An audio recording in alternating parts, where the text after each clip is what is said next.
Hi guys, welcome back to my channel.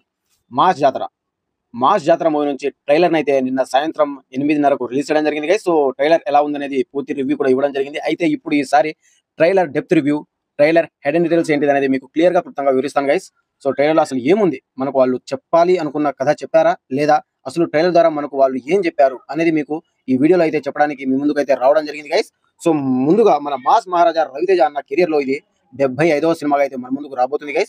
75 cinema అంటే అసలు మామూలు విషయం కాదు. సో ఆ రకంగా 75 సినిమాగా మన ముందుకు అయితే మాస్ జాతర మూవీ తీసుకొస్తున్నారు మన మాస్ మహారాజా రవితేజ గారు. మాస్ జాతర మూవీ యాక్టర్స్ వచ్చి మన మాస్ మహారాజా రవితేజ గారు అండ్ అలాగే శ్రీలీల అండ్ అలాగే ఆది రాజేంద్ర ప్రసాద్ గారు అండ్ అలాగే ఈ సినిమాలో విలన్ గా నటించింది మన నవీన్ చంద్ర గారు. సో తదితరులు అయితే ఈ సినిమాలో యాక్ట్ చేయడం జరిగింది. ఈ సినిమాకి డైరెక్షన్ వచ్చి భానుభోగ వరకు అనే కొత్త డైరెక్టర్ అయితే ఈ సినిమా డైరెక్ట్ చేశారు గైస్. అండ్ అలాగే ఈ సినిమాకి మ్యూజిక్ వచ్చి భీమ్స్ గారు. సో ఇక ట్రైలర్ డెప్త్ రివ్యూలోకి వెళ్తే, ఇక ట్రైలర్ విషయానికి వస్తే ట్రైలర్ బాగుందా బాలేదా అనేది తర్వాత మాట్లాడుకుందాం, లాస్ట్ లో మాట్లాడుకుందాం. ట్రైలర్ చూస్తే డైరెక్టర్ మనకి పూర్తి కథ చెప్పాడా లేదా, ట్రైలర్ ని బట్టి చూస్తే అసలు సినిమా కథ ఏంటిది అనేది మనం మాట్లాడుకుందాం. సో స్టార్ట్ చేసే ముందు మన ఛానల్ ని కొత్తగా చూసే వాళ్ళైతే కంపల్సరీగా మన ఛానల్ ని సబ్స్క్రైబ్ చేసుకోండి గైస్. ఇక మాస్ జాతర ట్రైలర్ డెప్త్ రివ్యూలోకి వెళ్తే, ట్రైలర్ నవీన్ చంద్ర వాయిస్ తో అయితే మొదలవుతుంది గైస్. సో 1 కాదు 2 కాదు 20 టన్నుల సరుకు ఈ రాత్రికే గూడ్స్ ట్రైన్ లోకి ఎక్కించాలి అనే ఒక డైలాగ్ తో అయితే స్టార్ట్ అవుతుంది. నవీన్ చంద్ర గారి డైలాగ్ తో అయితే మాస్ యాక్షన్ సీన్స్ తో మన మాస్ మహారాజా గారు ట్రైలర్ లో అయితే ఎంట్రీ ఇవ్వడం జరుగుతుంది. అయితే ఇక్కడ ఒక ట్విస్ట్ ఉంది. రవితేజ ఎస్ఐగా పనిచేస్తున్న జోను వేరే అండ్ అలాగే మన నవీన్ చంద్ర గారు ఉన్న జోను వేరే.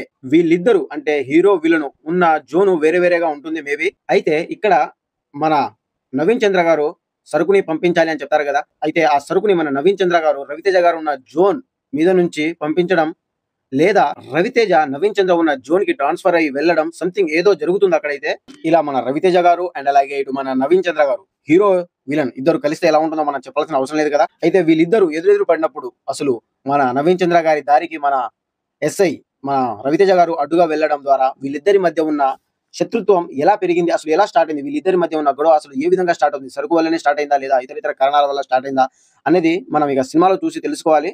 సో ఇక అప్పటి నుంచి హీరో విలన్ మధ్య వార్ సీన్స్ కానివ్వండి అండ్ అలాగే డైలాగ్ సీన్స్ కానివ్వండి, వీళ్ళిద్దరి మధ్య ఉన్న సీన్స్ కానివ్వండి అండ్ అలాగే వార్నింగ్ సీన్స్ కానివ్వండి, ఇలా జరుగుతూ ఉంటుంది. విలన్ సరుకు పంపించడం, ఆ సరుకుని అడ్డుకోవడం, హీరో ఆ సరుకుని అడ్డుకోవడం, విలన్ చంపేస్తా అనడం, నువ్వేం పీకలేవు బ్రదర్ అని మన హీరో అనడం. ఈ మధ్యలో హీరోయిన్ శ్రీలీల, హీరో రవితేజ మధ్య లవ్ ట్రాక్, రాజేంద్ర ప్రసాద్ గారు అది వీళ్ళు చేసే కామెడీ సీన్స్, మధ్యలో హీరో హీరోయిన్ సాంగ్స్, లాస్ట్ లో హీరో మన విలన్ ని చంపేయడం, ది ఎండ్. సో ఇదే ఇక ట్రైలర్ చూస్తే మనకు క్లియర్ గా అర్థమవుతుంది ఇదే. సో ఏదో సరుకుని పంపించడం, దాన్ని హీరో అడ్డుకోవడం, వీళ్ళిద్దరి మధ్య వార్ స్టార్ట్ అవ్వడం, హీరో హీరోయిన్ల మధ్య లవ్ ట్రాక్, అది మన రాజేంద్ర ప్రసాద్ గారి కామెడీ అండ్ అలాగే వీళ్ళిద్దరి మధ్య ఉన్న శత్రుత్వం, సరుకుని పంపించడం, హీరో దాన్ని అడ్డుకోవడం, ఇదే జరుగుతూ ఉంటుంది. ఫైనల్ గా ఎవరు గెలిచారు, ఆ సరుకుని అడ్డుకున్నారా లేదా, సరుకుని పంపించగలిగా అనుకున్న స్థానానికి ఆ సరుకుని మన నవీన్ చంద్ర గారు పంపించారా లేదా, అయితే ఆ సరుకుని పంపించకుండా మన మాస్ మహారాజా రవితేజ గారు తీసుకున్న జాగ్రత్తలు ఏంటి, ఆయన ఎలా అడ్డుకున్నారు, ఇక ఇదే స్టోరీ. దీనిలో కొత్తదనం ఏముందో నాకైతే తెలియట్లేదు. సో నాకైతే రొటీన్ గానే అనిపించింది గైస్. సో మొత్తానికి స్టోరీ అయితే ఇది. దీనికి మించి ఇంకా ఏదైనా ఉంటుందా అంటే సినిమా చూసి తెలుసుకోవాలి. మనకు చూపించింది అయితే ఇదే, ట్రైలర్ లో అయితే చూపించింది అయితే ఇదే. సో ఇదే గనక స్టోరీ అయితే మాత్రానికి, సో ఇప్పుడు ట్రైలర్ ఎలా ఉంది అనేది మాట్లాడుకుందాం. మన విలన్ నవీన్ చంద్ర గారు అయితే నిజంగా చాలా కామెడీ చేసినట్టుగా అయితే నాకైతే అనిపించింది ట్రైలర్ లో చూస్తే మాత్రానికి. సో దానికి గల రీజన్ కూడా నేను చెప్తాను. పాముని పట్టుకొని చేతిలో చుట్టుకొని రావడం, మన నవీన్ చంద్ర గారు పాముని చేతిలో చుట్టుకొని రావడం, ఆ పాముని చుట్టుకొని వచ్చి మనుషుల్ని చంపడం ఏదైతే ఉందో నాకైతే నిజంగా చాలా సిల్లీగా అనిపించింది. సో నిజంగా చూస్తే అది ఎవరికైనా అర్థమవుతుంది. అండ్ దెన్ ఆ తర్వాత హీరోని చంపుతాను, జాతర టయానికి నిన్ను చంపుతాను అని బొట్టు పెట్టి మరి ఏదో పెళ్లికి ఆహ్వానించినట్టు అతని ముందుకు వెళ్ళి బొట్టు పెట్టి మరి నేను చంపేస్తా అని చెప్పి వార్నింగ్ ఇవ్వడం, ఇలాంటి సీన్స్ ఇంత వచ్చాయి. ఇన్ని చాలా సినిమాలో చూసిన సీన్స్ ఇవన్నీ. సో దీంట్లో కొత్తదనం అయితే ఏదైతే ఉందో నాకైతే అసలు కొత్తదనం అంటూ ఏది కూడా అనిపించలేదు దీంట్లో అయితే నిజంగా. సో దానివల్ల నాకైతే విలన్ పాత్ర నవీన్ చంద్ర గారి పాత్ర అయితే నాకు అంతగా ఎక్కలేదు గైస్, నాకు అంతగా నచ్చలేదు. సో ఎవరు ఏం అనుకోవద్దు. సో ఇది. ఇకపోతే మన రవితేజ గారి లుక్స్, మాస్ మహారాజా రవితేజ గారు ఈ సినిమాలో అయితే ఆయన లుక్స్ అయితే బాగున్నాయి. ఈ సినిమా కోసం బాగానే కష్టపడ్డారు అని తెలిసింది. అండ్ దెన్ ఆ తర్వాత క్రాక్ తర్వాత మళ్ళీ పోలీస్ క్యారెక్టర్ లో అయితే నటించడం జరుగుతుంది. ఈ మాస్ జాతర మూవీలో రవితేజ గారి లుక్స్ కానివ్వండి, అండ్ అలాగే ఆయన డైలాగ్ డెలివరీ కానివ్వండి, ఆయన యాక్షన్ సీన్స్ లో ఆయన ఉన్న విధానం కానివ్వండి, అండ్ అలాగే ఆయన స్క్రీన్ ప్రజెన్స్ కానివ్వండి, ఓకే బాగానే ఉన్నాయి. సో ఆయన యాక్టింగ్ లో మనం వంక పెట్టడానికి లేదు. ఆయన యాక్టింగ్ పరంగా అయితే నెక్స్ట్ లెవెల్ యాక్టర్, అది మనం చెప్పాల్సిన అవసరం లేదు అనుకోండి. సో ఇక యాక్టింగ్ పరంగా బాగానే ఉన్నప్పటికీ కూడా ట్రైలర్ లో చూపించిన యాక్షన్ సీన్స్ కానివ్వండి, ఆయన చెప్పిన డైలాగ్స్ కానివ్వండి, ఆయన లుక్స్ కానివ్వండి, ఏదైతే ఉందో చాలా రొటీన్ గా అనిపించింది నాకైతే. ఇంతకు ముందు చాలా సినిమాల్లో చూసేసాం కదా, దీంట్లో కొత్తదనం ఏముంది అని నాకైతే అనిపించింది గైస్.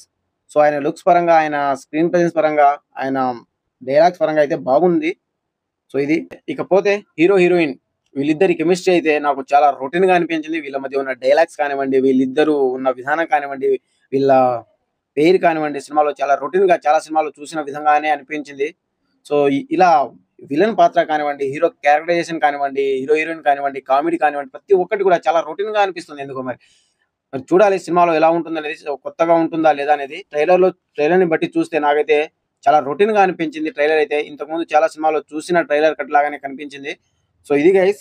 ఇకపోతే ట్రైలర్ లో కామెడీ కూడా ఓకే, జస్ట్ ఓకే ఓకే అనిపించింది. ఒక 2-3 కామెడీ సీన్స్ అయితే ఉన్నాయి. రాజేంద్ర ప్రసాద్ గారిది, అండ్ అలాగే ఇటు మన ఆది గారిది, శ్రీలీల గారిది, మన రవితేజ అన్న కూడా ఆయన కామెడీ టైమింగ్స్ గురించి చెప్పాల్సిన అవసరం లేదు. సో ఇలా కామెడీ ఉన్న ట్రైలర్ లో చూపించిన మట్టిగా అయితే జస్ట్ ఓకే. ఓ మరీ హిలేరియస్ గా కామెడీ ఉంది అని చెప్పలేం కానీ జస్ట్ ఓకే ఓకే అన్నట్టుగా అయితే ఉంది కామెడీ అయితే. ఇక మెయిన్ గా ఈ సినిమా సాంగ్స్ గురించి, బీజిఎం గురించి మాట్లాడుకోవాలా. సో ఈ ట్రైలర్ లో ఉన్న బీజిఎం అయితే నాకైతే ట్రైలర్ లో ఇచ్చిన బీజిఎం కానివ్వండి, అండ్ అలాగే టీజర్ లో ఇచ్చిన బీజిఎం కానివ్వండి, జస్ట్ ఓకే ఓకే అన్న ఫీలింగ్ అయితే నాకైతే అనిపించింది. బీజిఎం నాకు అంతగా ఎక్కలేదు గైస్. మ్యూజిక్ డైరెక్టర్ భీమ్స్ అయితే సాంగ్స్ బాగానే ఇస్తారు, అండ్ అలాగే బీజిఎం కూడా బాగానే ఇస్తారు. కానీ ఎందుకో ఇక్కడ సాంగ్స్ బాగా ఇచ్చి బీజిఎం అంతగా కొట్టలేదు అన్న ఫీలింగ్ అయితే నాకైతే వచ్చింది. సో ట్రైలర్ మొత్తం కూడా ఒకే బీజిఎం విన్నట్టుగా అయితే నాకైతే అనిపించింది. సో ఇక చూడాలి సినిమాలో ఎలా ఉంటుందనేది. సినిమా మొత్తంలో కూడా ఇదే బీజిఎం పెడితే మాత్రం కష్టమనే చెప్పాలా. బీజిఎం అయితే అంతగా ఎక్కలేదు నాకైతే. సో సినిమాలో బీజిఎం ఏదైనా మార్చారా, వేరే వేరే బీజిఎం కొడతారా, లేదా ఇదే బీజిఎం ని ట్రైలర్ చూపించిన బీజిఎం నే సినిమాలో కూడా పెడతారా అనేది చూడాలి. సో మొత్తం మీద చూసుకుంటే ట్రైలర్ మొత్తంగా ఓవరాల్ గా చూసుకుంటే ట్రైలర్ అయితే జస్ట్ ఓకే అన్న ఫీలింగ్ అయితే నాకైతే వచ్చింది గైస్. సో నేను రివ్యూలో చెప్పింది కూడా అదే.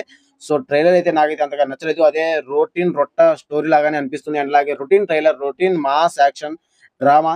సో దీంట్లో కొత్తగా ఏముందో నాకైతే అనిపించలేదు. కొత్తదనం అంటూ ఏది కూడా నాకు అనిపించలేదు.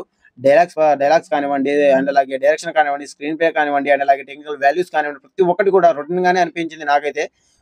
సో చూడాలి ఏం చూసి ఒప్పుకున్నారా అన్న ఫీలింగ్ అయితే నాకైతే వచ్చింది. సో సినిమా వచ్చిన తర్వాత మనం మాట్లాడుకుందాం. ట్రైలర్ బాగాలేనంత మాత్రాన సినిమా కూడా బాగుండదని నేను చెప్పట్లేదు. సో సినిమా కాంటెంట్ ఎలా ఉందో మనకు తెలియదు కాబట్టి, సో సినిమా రేపు రిలీజ్ అయిన తర్వాత కాంటెంట్ గట్టిగా ఉంటే, సినిమాలో కాంటెంట్ గట్టిగా ఉంటే ఎవరు కూడా ఆపలేరు. సో చూద్దాం ఎలా ఉంటుంది అనేది మాట్లాడుకుందాం సినిమా వచ్చిన తర్వాత అయితే. సో October 31st ఈ సినిమా అయితే రిలీజ్ కాబోతుంది గైస్. సో ఈ సినిమాకి ప్రీమియర్స్ కూడా పడబోతున్నాయి ఒకరోజు ముందుగానే. సో ఆ ప్రీమియర్స్ బుకింగ్ కూడా ఓపెన్ అయిపోయాయి. సో చూద్దాం, ప్రీమియర్స్ చూసి మీకు రివ్యూ అయితే ఇవ్వడం జరుగుతుంది గైస్. సో చూద్దాం, నాకైతే ఓకే ఓకే అన్న ఫీలింగ్ అయితే వచ్చింది. సినిమా బాగుండాలని నేనైతే ఎక్స్పెక్ట్ చేస్తున్నాను. మన మాస్ మహారాజా రవితేజ గారు గట్టి కంబ్యాక్ ఇవ్వాలని నేనైతే ఎక్స్పెక్ట్ చేస్తున్నాను.